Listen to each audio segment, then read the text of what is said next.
Good evening and welcome back to Sports Talk ATL. I am Chase Earl, joined by Alex Lord. The Braves get I wouldn't say much needed because the Mets did win, but I would say just a good win, a good series win to continue a good stretch of baseball. I mean, dating back to last week, they beat the Giants, then they beat the Angels, and then they beat the Phillies, and the Phillies aren't playing best baseball, but when you're beating a division rival that's ahead of you, nothing to complain about, especially with everything that this team has gone through. And the story of this entire series was the pitching staff. And there's two guys last night that continued to just kind of blow you away, right? And one of them, Spencer Schwellenbach, and it's because the story. And you almost kind of forget because he's been up here for so long.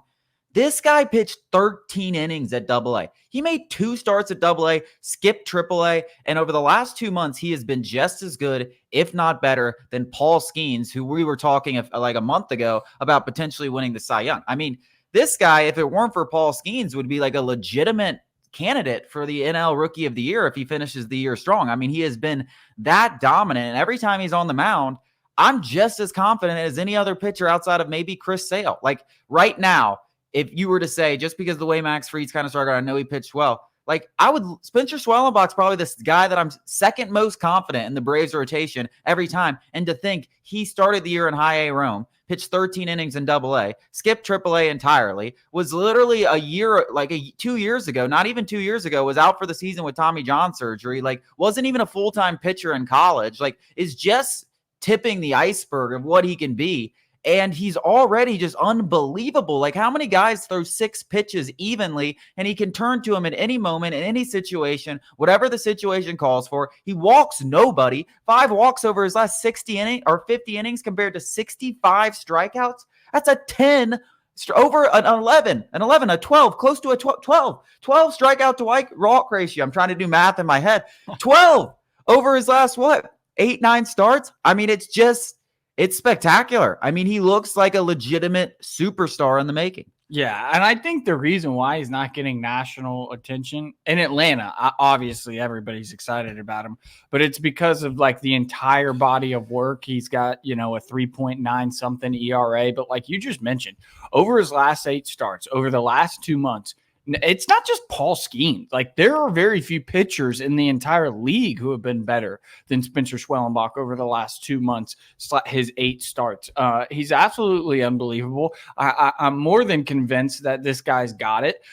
You said tipping of the iceberg. I've never heard that. Scratching the surface is like, think what you were going for. No, this is the tip of the iceberg. This isn't even the tip of the iceberg. He's not even scratching the surface. You just laid out all those things. This kid was playing shortstop 3 or 4 years ago and like occasionally closing baseball games in college. So like, I don't even know if tip of the iceberg, scratching the surface is really even doing it justice. It's like this kid just stumbled into him being a savant at something he had no idea he could do. Like, and I'm saying savant, we did something on the site. Go check it out, sportstalkatl.com. And somebody commented, hold your horses. We've seen this time and before. I saw people mention Bryce Elder. I saw people mention Ian Anderson. This isn't even close. This is better. Spencer Strider has 2 pitches. Ian Anderson had 2 pitches. Bryce Elder has nothing compared to what Spencer Schwellenbach has. His repertoire is what makes this so exciting. Legitimate 6-pitch mix that he throws somewhat evenly. That doesn't happen all the time. And it's more than that. It's the poise. It's the way he attacks batters. I mean, last night, he probably should have had 7 innings of 1-run ball. He couldn't field a ball that was coming not that fast at him on the mound, ends up giving a run off of that on the very next pitch.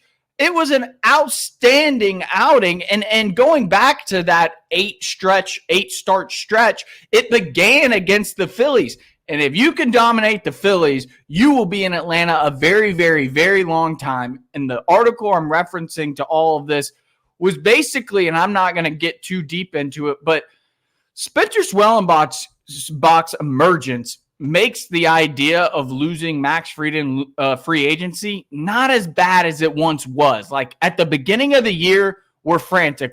We got to sign Max Fried no matter what. The outlook of this rotation is great. Yeah, I mean, it's Spencer And it's Schwellenbach. because of Spencer Schwellenbach. Yeah, I mean, Spencer Schwellenbach is the cherry on top because the guy looks like he could be a number one in the future. And you have a number one coming back in Spencer Strider that's potentially replacing Max Fried. And you still have Chris Sale under contract, team control for the next 2 years, and Ronaldo Lopez for the next 2 or 3 years at a very palatable rate. And all of a sudden you're looking at, oh, we're just replacing Spencer Strider with Max Fried, and that we still have this kind of level of rotation as long as Chris Sale and Ronaldo Lopez keep doing their thing. Yeah, I mean, a year ago, it seemed like we were terrified of potentially losing Max Fried. Now I'm thinking, I don't even know if those conversations we switched focus to the position players. Yeah, how the hell are we going to improve there? I don't even know if that conversation with Max Fried really starts much because it's just like, dude, like at the end of the day, like we're not going to go spend $200 million on another starting pitcher, especially when you have a guy like Ian Anderson, who you mentioned, who is on his way back, who could potentially be a fifth starter. AJ Smith-Shawver has looked a lot better late.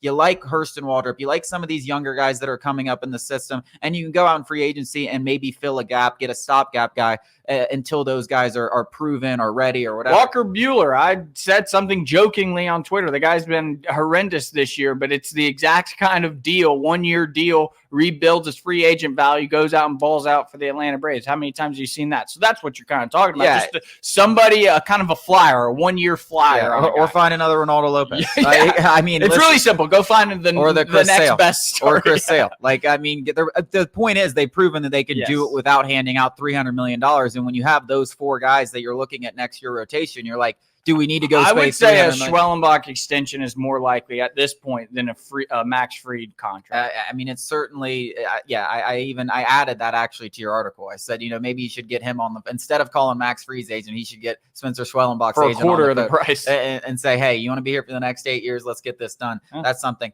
The other guy that I have to mention, and we talked about him a little bit more as of late, is Raisel Iglesias. I mean, he comes in and do a 3-2 game, a big game, right? Bryce Harper beginning the inning, heart of the Phillies lineup, 12 pitches, 3 strikeouts, good night. It's just, Raisel Iglesias, this is the best he's ever looked in his entire career. Yeah. I mean, the guy over 26 innings, I believe 23 innings, has not given up a run. He hasn't given up a base runner in almost a month. A walk or a hit over his last 10 appearances. He hasn't given up. I mean, it's silly stuff. Opponents over his last 23 innings are hitting .056 against him. He has given up 4 hits and 2 walks over 23 innings. The guy's basically essentially thrown a few no-hitters, like back-to-back if you go over 9. I mean, it's been unbelievable. He looks amazing. The stuff looks amazing. I haven't looked at it, but the velocity seems like it's a little up. He was touching 97 last night. And that's not easy. And everything is like sharper, right? Like the changeup is sharp, biting 90 miles per hour. Any kind of off speed he's throwing, and he's mostly fastball changeup, but everything just looks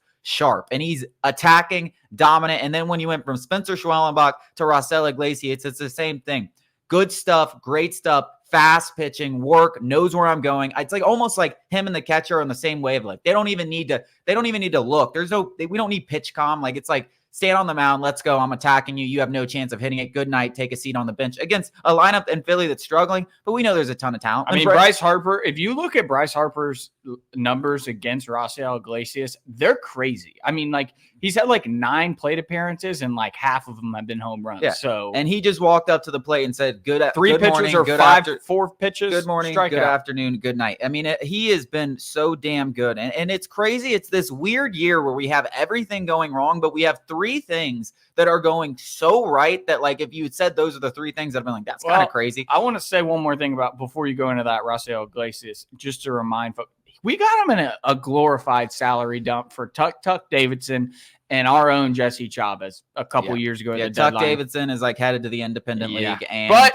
still, I mean, that's just the Angels for you, and he was having a terrible year. I think he had an ERA with a 4 in front of it when we acquired him. He had an ERA with a 4, but that was like the only bad half season that he's ever had. And other than that, he's been a lockdown closer. But this is the best he's ever been. The best he's ever been has been these 2.5 years or 2 years. We got a lot. I want to shout out a couple of other minor contributors that are just, we've got 3 guys starting pretty much every day that have been DFA'd, and they are balling their butts off. And that was what we've been used to as Atlanta Braves, where we just go pick up another team's scraps, bottom of the barrel, and they come to Atlanta and they have their best stuff. They become the best versions of themselves. And we hadn't seen that a lot, for most of the season. And Whit Merrifield and Ramon Laureano and Gio Urshela have been absolutely critical to this little success we've had so big far. hit for Urshela last night. Whit Merrifield didn't do much. Another hit for him. Should have had 2 RBIs. But Urshela, got kind of screwed on the ground rule double. But and then also fantastic defense. Fantastic defense at the hot corner. Almost make on Austin Riley look bad. Who's a very good defensive third baseman in his own right. Totally right. And all you're hoping here, man, if you're the Atlanta Braves, let's just hang around. Get our back. Let's just hang around. Jorge Soler should be back. Hopefully he's tonight. Friday. Yeah, I mean, hopefully he's back in the lineup today. Ozzy Albies isn't too far away. We're getting close to that September mark. Who knows? You get into the postseason. Austin Riley, and as I keep saying, man, Matt Olson goes on a 1 month tear. This starting pitching staff, though, is so damn good. Well, what we saw this series damn good is the formula for success. And quite frankly, it's if you're going into the postseason, you're not going to beat guys, 10-0, 10-2, things like that. It's going to be low scoring affairs.